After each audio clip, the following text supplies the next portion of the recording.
காவிரியில் தமிழகத்திற்கு தண்ணீர் திறக்க உச்சநீதிமன்றம் உத்தரவிட்டிருப்பதை அடுத்து தமிழ்நாடு கர்நாடகா இடையே போக்குவரத்து நிறுத்தப்பட்டுள்ளது. இதுகுறித்த கூடுதல் தகவல்களை நமது செய்தியாளர் ஜெகநாத்திடம் கேட்கலாம். ஜெகநாத், மாநில எல்லையான ஓசூரில் இரு மாநில போக்குவரத்தில் ஏற்பட்டுள்ள பாதிப்புகள் என, மாற்று ஏற்பாடுகள் ஏதேனும் செய்யப்பட்டிருக்கா? கண்டிப்பா, நிச்சயமாக இது கர்நாடகா காவிரி நீர் திறந்தோடு பிரச்சனையாக கர்நாடக மாநிலத்தில் நேற்று முதலே போராட்டங்கள் தொடர்ந்து வலித்து வருகிறது. இன்று இரண்டாவது நாளாகவும் தொடர்ந்து போராட்டத்தில் விவசாய அமைப்புகள், கன்னட அமைப்பினரும் தொடர்ந்து ஈடுபட்டு வருகின்றனர். இதன் ஒரு பகுதியாக முன்னெச்சரிக்கை நடவடிக்கையாக தமிழகத்தின் பல்வேறு மாவட்டங்களில் இருந்து ஓசூர் வழியாக பெங்களூருக்கு செல்லக்கூடிய சுமார் 800 பேருந்துகள் ஓசூர் பேருந்து நிலையத்தில் நிறுத்தப்பட்டு வருகிறது. இது மட்டுமின்றி தமிழக பதிவு எண் கொண்ட இருசக்கர வாகனம் உள்பட ஓசூர் மாநில எல்லை பகுதியில் ஜூஜிவாடி பகுதியில் தடுத்து நிறுத்தப்படுகிறது.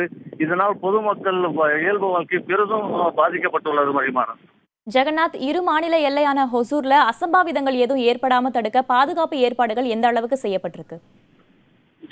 இந்த ஓசூர் மற்றும் கர்நாடகா மாநில எல்லை பகுதியான அத்திப்பள்ளி ஜூஜிவாடி பகுதியில் எந்த அசம்பாவிதங்களும் நடக்காமல் இருக்கவும், மேலும் இந்த பகுதியில் ஆனைக்கல் பகுதியில் கர்நாடக அமைப்பினர் தொடர் போராட்டத்தில் ஈடுபட்டு வருகின்றனர். தற்போது இதன் ஒரு பகுதியாக தமிழகத்திலிருந்து மாவட்ட கண்காணிப்பாளர் மகேஷ் தலைமையில் 150க்கும் மேற்பட்ட காவல்துறையினர் ஜூஜிவாடியில் பாதுகாப்பு பணியில் ஈடுபட்டிருக்காங்க. இது மட்டுமின்றி கர்நாடகா அத்திப்பள்ளி மாவட்ட கண்காணிப்பாளர் தலைமையில் 100க்கும் மேற்பட்ட காவல்துறையினர் துப்பாக்கி ஏந்து பாதுகாப்பு பணியில் தொடர்ந்து ஈடுபட்டு வருகின்றனர்.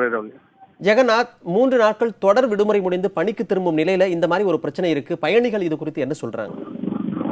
பயணிகள் இன்று முழு அடைப்பு இருக்கும், பேருந்துகள் நிறுத்தப்படும் என்று எந்த ஒரு முன் அறிவிப்பும் இல்லாம இருந்ததால் தங்கள் விடுமுறை முடித்து இன்று பெங்களூருக்கு பணிக்கு செல்ல அனைவரும் தமிழகத்தின் பல்வேறு மாவட்டங்களில் இருந்து வந்து கொண்டிருந்தனர். திடீரென்று இன்று காலை 6 மணி அளவில் பேருந்து நிலையத்தில் பேருந்து பெங்களூரு செல்லாது என்பதால் பயணிகள் மிகுந்த பெரிய பாதிக்கப்பட்டு வருகின்றனர். இவர்களுக்கு மாற்ற வழியாக எந்த ஒரு அடிப்படையும் தற்போது இல்லை.